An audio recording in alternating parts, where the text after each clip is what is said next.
欢迎来到明星新闻中国渠道，点击订阅频道，不要错过当天最热门的新闻。赵丽颖联手后文媛，新剧《担心恋人》即将开机，光听阵容就心动。赵丽颖与后文媛搭档新剧《担心恋人》，演绎跨越时空的浪漫爱情。后文媛从乔家儿女的渣男到以美之名的亮眼表现，演技可塑性极强。这次与实力派赵丽颖合作，必将碰撞出惊艳火花。赵丽颖和后文媛要携手合作新剧《担心恋人》，这对新鲜组合到底会碰撞出怎样的火花呢？赵丽颖的演技有没有被高估，咱就不多说了，毕竟人家实际是实实在在的。但是有些东西真的不能归纳为情商高低的问题，纯的素质高低吧。比如领导让我买东西，我买了，然后跟领导要钱，这叫情商低。但如果直接来一句浪里马，不给钱，带你 M， 这是情商的问题吗？有人说你不喜欢，你还要写。我喜欢后文媛啊，即使乔家儿女的时候，他演的渣男四美哭得我心碎，但是确实帅啊。他在乔家的儿女中饰演的戚成刚，将这个角色的复杂性格演绎得十分到位。戚成刚帅气却多情，在婚姻中不断犯错，后文媛通过细腻的表演，把戚成刚内心的挣扎、愧疚以及面对诱惑时的软弱展现得淋漓尽致，让观众又气又恨，同时也记住了这个有演技的年轻演员。在以美之名里，他和姚晨的搭档也很有看点，两人之间的对手戏自然流畅， CP 感十足。后文媛把角色的魅力展现得恰到好处，收获了不少观众的喜爱。他的形象帅气阳光，演技也很有可塑性，能够在不同类型的角色之间切换自如，在年轻一代演员中极具潜力。担心恋人讲述的是一段跨越时空的爱情故事，两人要是在剧中上演一场跨越时空的浪漫爱情，肯定会有超多精彩的对手戏，比如时空交错时的相遇，面对重重困难时的不离不弃。期待这对梦幻组合为我们带来一部精彩绝伦的爱情大剧。赵丽颖与后文媛合作的新剧《担心恋人》即将开机的消息一经官宣，便瞬间引发热议。无论是赵丽颖的国民好感度，还是后文媛近年来凭借几部作品逐步崭露头角的青年男演员形象，都让这部剧未播先热。而当两人以双主演的身份共同亮相时，关于角色设定、故事背景、情感走向的猜测便接踵而至。不少网友直言，这阵容一出，已经锁定追剧名单。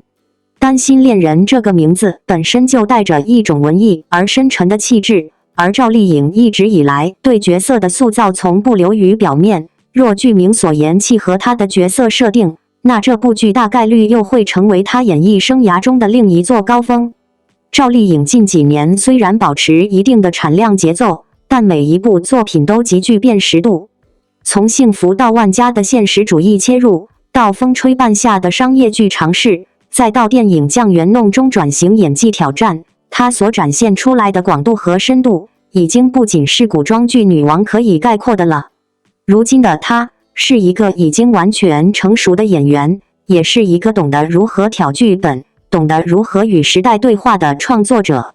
担心恋人作为他在2025年下半年的重点剧集，其所蕴含的情感张力与角色层次，将极有可能成为他新一轮演艺突破的起点。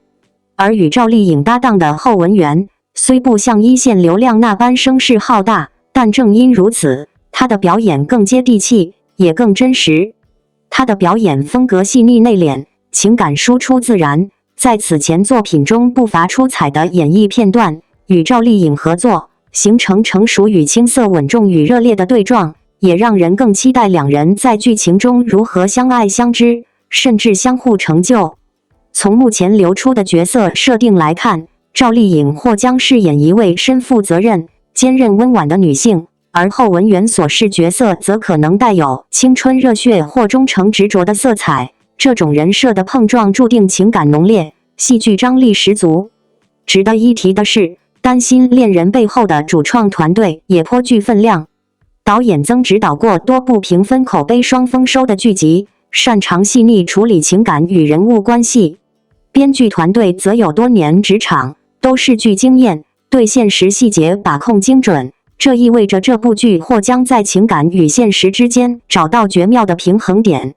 而赵丽颖之所以会选择这样的剧本，也恰好反映出她对角色质感与剧集深度的追求。她早已不是那个仅靠颜值和流量博出位的小花，而是一个用每一个角色认真说话的演员。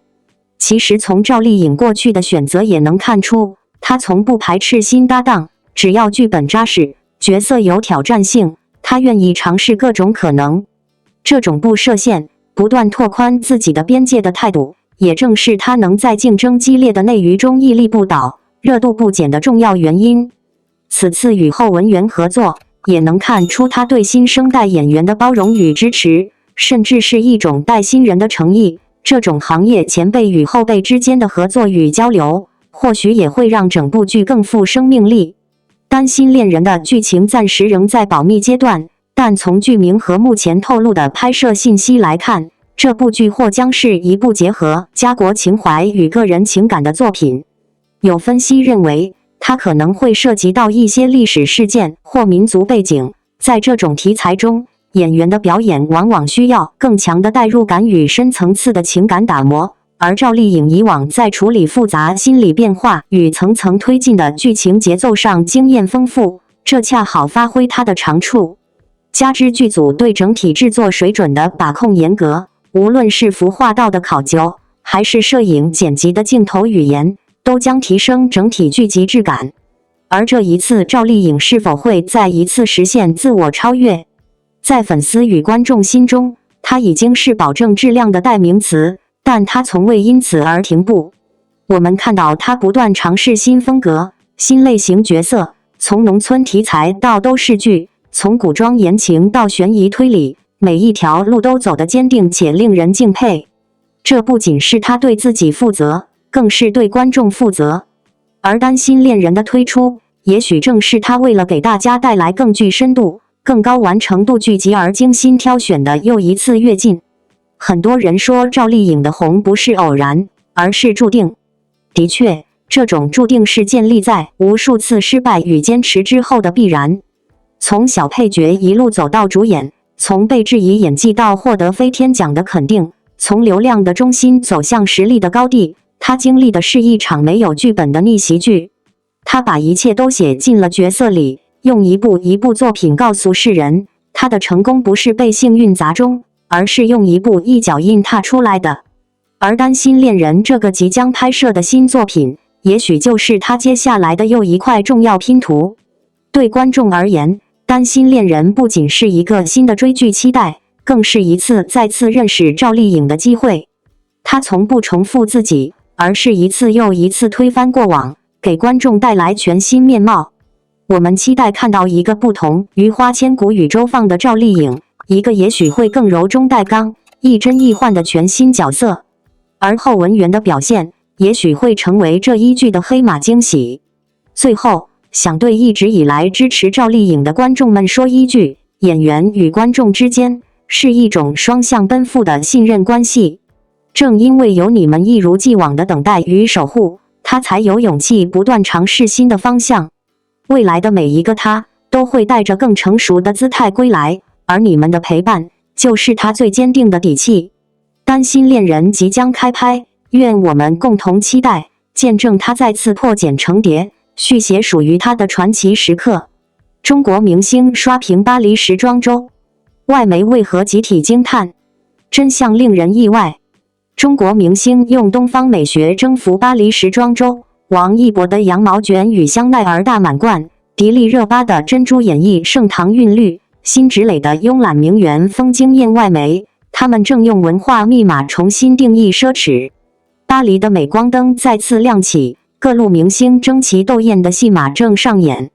但当西方女星们用布料节省的礼服博眼球时，咱们的中国明星却用骨子里的东方美学征服了世界。香奈儿秀场第一排那个顶着羊毛卷的年轻面孔，为何能让外媒疯狂按快门？迪丽热巴的珍珠项链为何能成全网热议焦点？更令人意外的是，向来低调的辛芷蕾镜在生图镜头下美得让法国记者彻底蒙圈。这群中国面孔凭什么能成为本次时装周的最大赢家？巴黎大皇宫的琉璃穹顶下，香奈儿2025秋冬大秀正酝酿着一场东方风暴。当王一博以亚洲首位香奈儿大满贯艺人的身份踏入现场时，法版 Vogue 的摄影师立刻调转镜头。这个26岁的中国青年已经连续8次获得这个百年奢侈品牌的最高礼遇。他身上的亮片刺绣斜纹外套在闪光灯下流转着微妙的光浪，像是把塞纳河的波光穿在了身上。有意思的是，这位顶流男星刻意避开了欧美明星偏爱的油头造型，顶着一头蓬松的羊毛卷，倒显出几分巴黎左岸文艺青年的不羁。不远处的卢浮宫庭院，迪丽热巴正用纤长手指轻拢黑丝绒礼服领口。这件被时尚评论人称为暗夜玫瑰的抹胸裙，在西方女星身上或许会显得艳俗，但配上她颈间层叠的南洋珍珠，竟透出盛唐壁画里飞天乐纪的优雅韵律。现场一位意大利记者举着相机喃喃自语，他让我想起马可波罗笔下的东方公主。更绝的是后台花絮，热巴用中文给设计师解释欲盖弥彰的时尚哲学时，法国造型师当场记了满本子拼音。辛芷蕾的出现则像在演绎现实版演员的自我修养。当《繁花》里的李李穿越到巴黎的看秀现场，那件被网友吐槽半身像垃圾桶剪的网纱裙，硬是被她穿出了上世纪上海滩名媛的慵懒。当她对着王一博笑出8颗牙齿的瞬间，先前的高冷感立刻碎成了哈尔滨中央大街的冰碴子。现场有位华人记者感叹，这姐们要是开口来句干哈呀，绝对能入选年度时尚纪实篇。而远在蒙田大道另一端的任嘉伦，正用行动证明中国爱豆的保鲜期。染成铂金色的短发配着黑色 V 领西装，比他当年在韩国训练时还像练习生。他走过老佛爷百货橱窗时，3个法国少女举着手机追了半条街，这真是36岁孩子爹的状态。要知道，在隔壁秀场，某位亚洲男演员被尖锐的时尚博主吐槽把 Givenchy 穿成了银行柜台经理。外媒显然被这种东方式的时尚表达整不会了。英国卫报的时装编辑在专栏里写，中国人正在重新定义奢侈，不是用暴露的剪裁，而是用那些我们看不懂的文化密码。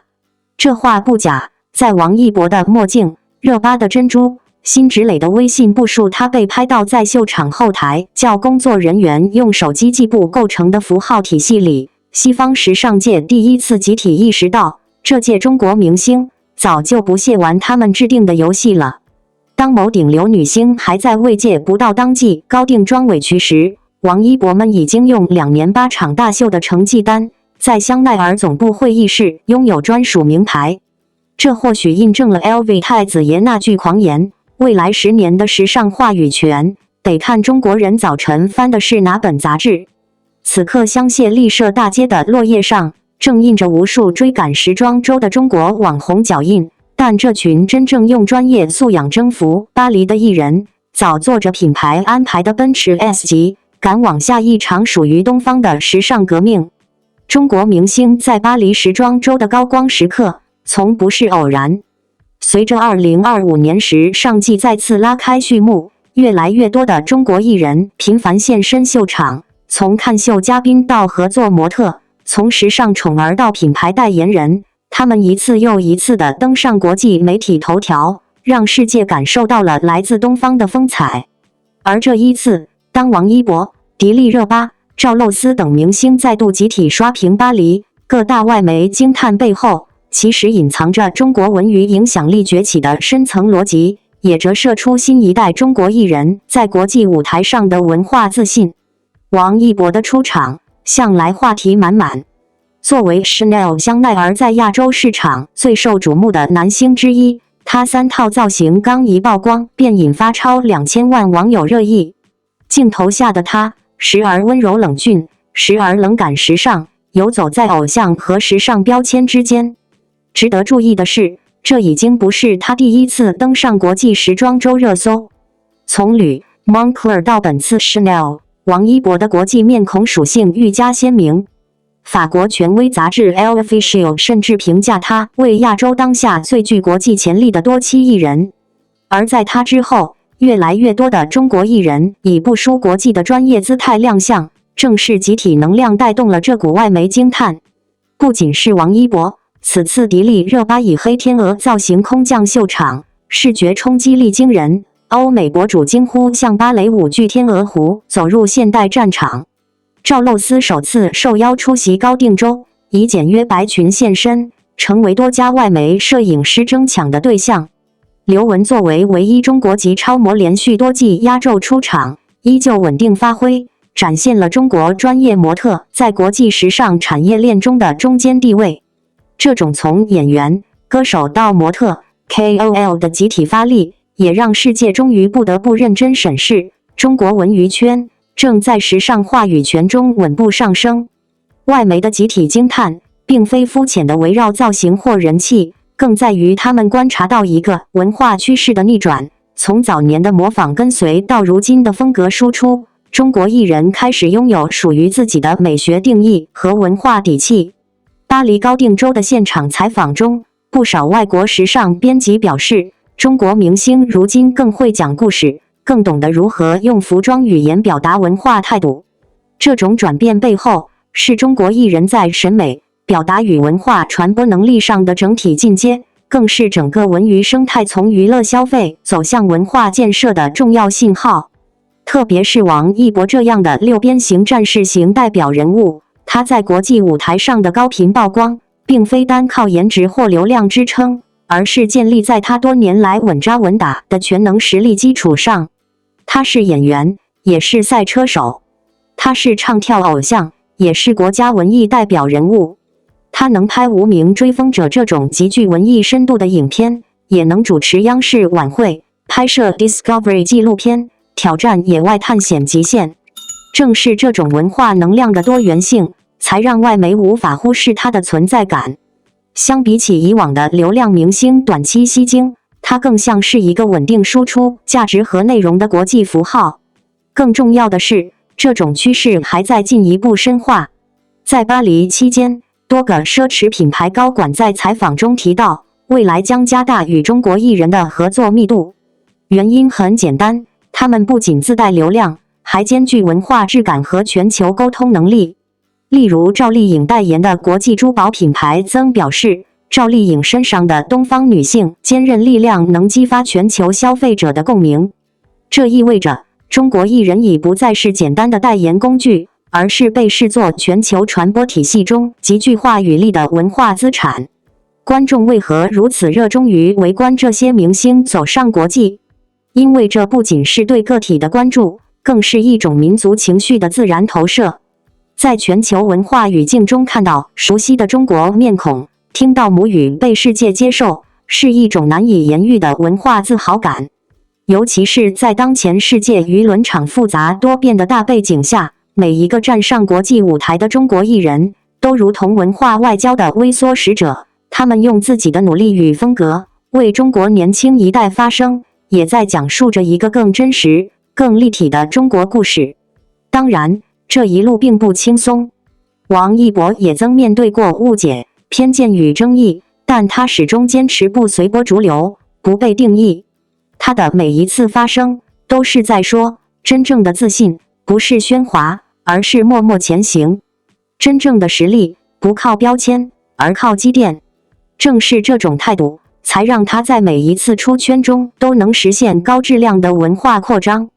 对于我们观众来说，看到一个又一个熟悉的面孔出现在海外主流媒体，不仅仅是明星好看、衣服好看那么简单，